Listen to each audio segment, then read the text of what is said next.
नमस्कार, मैं गीता साव और आप देख रहे हैं आरजे न्यूज। तो चलिए खबरों की ओर बढ़ते हैं। भूपेश बघेल जी अपनी पार्टी की चिंता करें। कांग्रेस में क्या क्या हो रहा है और कैसे कैसे हो रहा है। कांग्रेस किसी को टिकट देना चाहती है, वो टिकट लेने से मना कर रहा है।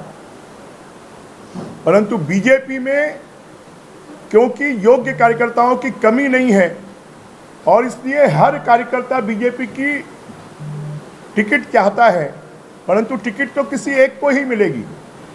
बीजेपी में मतभेद हो सकते हैं, मनभेद नहीं हो सकता। बीजेपी का हर कार्यकर्ता कमल के लिए काम करता है, पार्टी के लिए काम करता है और वो पार्टी के लिए काम करेगा और बीजेपी की सरकार बनाएगा।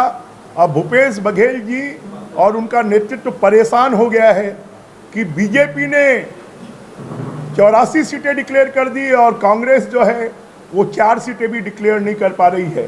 भूपेश बघेल जी स्वयं परेशान हैं, इसलिए वो स्क्रीनिंग कमेटी की बैठक में मोबाइल में वीडियो गेम खेलते हुए दिखाई देते हैं। ये प्रदर्शित करता है कि कांग्रेस कितनी गंभीर है अपनी टिकटें को फाइनल करने के लिए। ये कांग्रेस पार्टी का अंदरूनी निर्णय है, पर मैं ये कह सकता हूं कि बीजेपी ने तो 84 टिकट डिक्लेयर कर दी है। कांग्रेस की स्क्रीनिंग कमेटी कितनी टिकट डिक्लेयर करेगी? और कांग्रेस के नेताओं ने बीजेपी के पितर पक्ष में टिकट जारी करने पर जो बयान दिया है वो अपने पूर्वजों का, अपने पितरों का उन्होंने अपमान किया है और कोई भी इसका बर्दाश्त नहीं करेगा। इसका लोग बदला लेंगे कि उनके पूर्वजों का और पितरों का कांग्रेस ने अपमान किया है। अब उनकी राय अपनी पार्टी में देना, हमारी पार्टी में देने की जरूरत क्या है? और हमने 21 टिकटों की शुरुआत तो पहले से कर दी थी और हम जब भी कोई काम करते हैं, जब भी कोई पूजा करते हैं, शायद मुख्यमंत्री जी भी आजकल बहुत ज़्यादा धार्मिक कार्यक्रमों में शामिल हो रहे हैं वोट की राजनीति के कारण। वो जरा बताएं पंडित जी, मातृत्व देवो भव, पितृत्व देवो भव, वो पूजा करवाते हैं कि नहीं?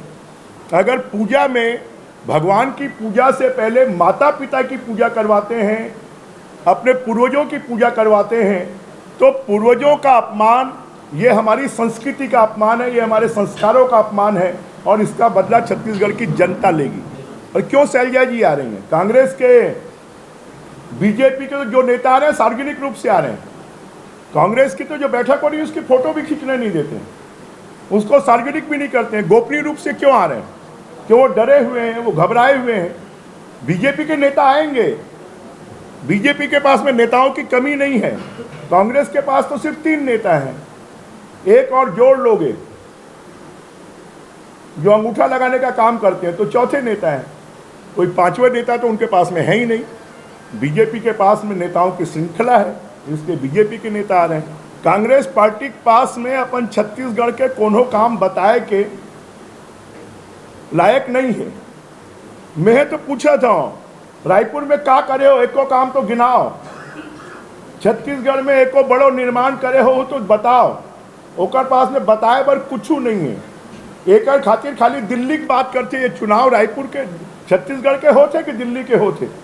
और का दिल्ली में कांग्रेस के नेता मन खत्म हो गए का? और भूपेश बघेल आते एक शौक है तो इस्तीफा दे के जाए दिल्ली की राजनीति करे। कांग्रेस के सब दिग्गज नेता धराशायी होने वाले हैं। बीजेपी के जो सामान्य कार्यकर्ता हैं वो भी उनको धूल चटाएंगे।